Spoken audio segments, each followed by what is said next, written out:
Darbhanga public school में 2 दिवसीय वार्षिकोत्सव का हुआ भव्य शुभारंभ। दिल्ली मोड़ के समीप अवस्थित दरभंगा पब्लिक स्कूल में 13 फरवरी को 2 दिवसीय वार्षिकोत्सव 2026 का भव्य शुभारंभ हुआ। प्रथम दिवस कक्षा 6 से लेकर 12वीं तक के विद्यार्थियों के लिए आयोजित किया गया, जिसमें शिक्षा, संस्कृति और नवाचार का अद्भुत संगम देखने को मिला। विद्यालय के प्राचार्य डॉक्टर M.K. मिश्रा ने अपने संबोधन में कहा कि वार्षिकोत्सव केवल उत्सव नहीं बल्कि वर्ष भर की उपलब्धियों का उत्सव है। उन्होंने विद्यार्थियों को लक्ष्य के प्रति समर्पित रहने और जीवन में नैतिक मूल्यों को अपनाने की प्रेरणा दी। विद्यालय प्रबंधन की ओर से डॉक्टर विशाल गौरव ने वार्षिक प्रतिवेदन प्रस्तुत किया। उन्होंने शैक्षणिक उपलब्धियों, बोर्ड परीक्षाओं के उत्कृष्ट परिणाम, खेलकूद में सफलता तथा विभिन्न प्रतियोगिताओं में विद्यार्थियों की उपलब्धि का विस्तृत उल्लेख किया। उन्होंने बताया कि विद्यालय आधुनिक संसाधनों, स्मार्ट कक्षाओं और नवाचार आधारित शिक्षण पद्धति के माध्यम से विद्यार्थियों के सर्वांगीण विकास के लिए निरंतर प्रयासरत है। कार्यक्रम की समग्र संयोजिका शिक्षिका डॉक्टर सिंपल सरस्वत ने बताया कि इस वर्ष के सांस्कृतिक कार्यक्रम 4 प्रमुख श्रेणियों नृत्य, नाटक, गीत एवं नवाचार में विभाजित है। उन्होंने बताया कि वार्षिकोत्सव में विद्यालय के लगभग 1200 छात्राओं ने हिस्सा लिया। आइए सीधे सुनाते हैं क्या कुछ कहते हैं इस संदर्भ में विद्यालय प्रबंधन की ओर से डॉक्टर विशाल गौरव मीडिया को। आज दिल्ली मोड़ के समीप स्थित दरभंगा पब्लिक स्कूल के 2 दिनों का जो एक वार्षिकोत्सव है उसका आज पहला दिन है और इसमें हमारे कक्षा 6 से लेकर के कक्षा 12 तक के छात्रों ने हिस्सा लिया है। लगभग 35 कार्यक्रम उन्होंने तैयार किया हुआ है, जिसमें कि 4 अलग अलग श्रेणियों के कार्यक्रम हैं, जिसमें कि नृत्य है, संगीत है और जिसमें नवाचार यानी इनोवेशन है और नाट्य है। तो कुल मिलाकर के ये बच्चों ने जो तैयारी की है, करीब 20-25 दिन से तैयारी कर रहे थे इसकी, और अगर आप देखेंगे आज का प्रोग्राम तो आपको उनका मेहनत, उनका प्रयास सार्थक होता हुआ नज़र आएगा।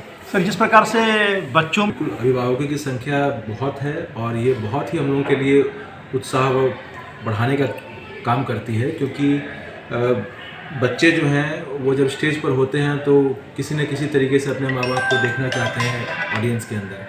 और दूसरी चीज़ ये भी है कि जब पेरेंट्स आते हैं इसमें एज एन ऑडियंस पार्टिसिपेट करते हैं इस प्रोग्राम में, तो जिन टीचर्स ने उसको प्रोग्राम को तैयार किया है, जो स्कूल मैनेजमेंट जिन्होंने की कदम कदम पर इस प्रोग्राम को की पूरी जो प्रिपरेशन है उस प्रोसेस में इन्वॉल्व रही है, उनके लिए भी बहुत इनकरेजिंग है। जिस प्रकार से आयोजन होता बच्चों की बिल्कुल भूमिका है। और कई बार जब हम लोग आपस में डिस्कशन करते हैं कि अभी जो बच्चे हैं वो दिनों दिन मोबाइल और टेक्नोलॉजी की वजह से जो उनके अंदर जो एक सामाजिकता है या एक सोशलाइज करने का जो प्रोसेस है वो कम होता जा रहा है।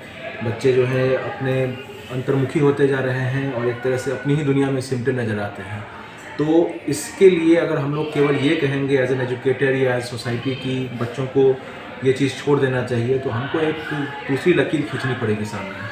क्योंकि आप पलट करके देखिए हमारे पास कितने प्लेग्राउंड हुआ करते थे, प्लेग्राउंड नहीं है। पलट करके देखिए कि हम लोग जो है सो हर एक पर्व त्यौहार में पहले जो है ये उत्सव का एक माहौल होता था और एक संस्कृति जो है उसके अंदर किसी न किसी फॉर्म में जुड़ी रहती थी। लेकिन वो सब चीज़ें जैसे जैसे विलुप्त होती जाएंगी वैसे वैसे हम लोगों को बहुत ही कॉन्शियस प्रयास करना पड़ेगा कि हम लोग पढ़ाई के साथ साथ इन चीज़ों में भी बच्चों को इन्वॉल्व कर सकें, ताकि वो जो उसकी मोबाइल के अंदर कम्प्लीटली एडिक्शन की जो एक प्रवृत्ति होती जा रही है बच्चों की, उससे वो दूर हो जा सके। और अगर आप बच्चों को अभी देखेंगे स्टेज पर या प्रैक्टिस करते हुए अगर आप देखें तो आपको लगेगा और आपको वाकई में एहसास होगा कि शायद इससे अधिक खुश वो कभी नहीं होते हैं। हमको अगर बच्चों को एक बड़ी लकीर देनी है तो इन्हीं सब तरीक़ों से हम दे सकते हैं।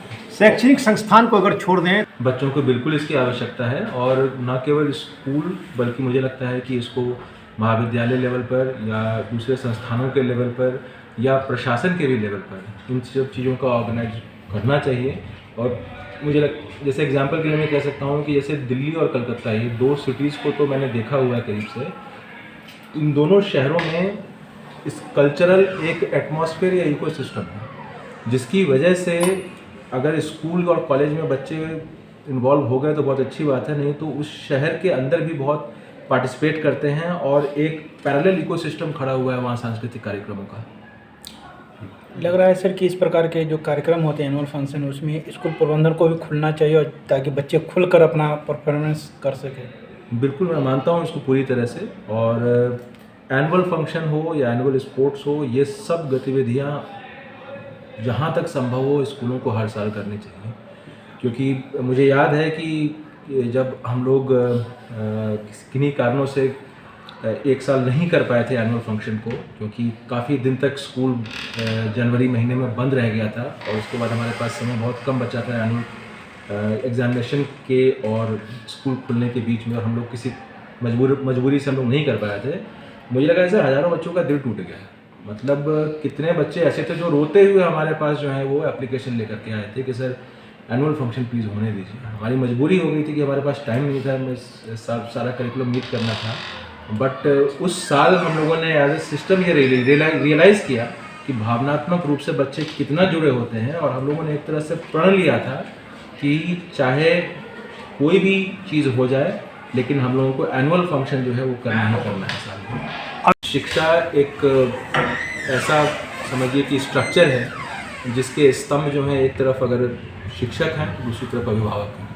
तो कोई भी चीज़, चाहे वो उसका एकेडमिक एक्सेलेंस हो, चाहे वो उसका कोई और सामाजिक सरोकार हो, चाहे उसके संस्कार हों, कोई भी चीज़ केवल एक जो पिलर है उससे कंप्लीट मेरे हिसाब से शायद नहीं हो पाएगा। तो कहीं ना कहीं अभिभावकों को भी इसमें इन्वॉल्व होना चाहिए, और होते ही हैं वो, और स्कूलों को भी होना चाहिए। एक केवल अगर उसका जो पिलर है वो केवल वर्क करेगा तो बहुत डिफ़िकल्टी होगी।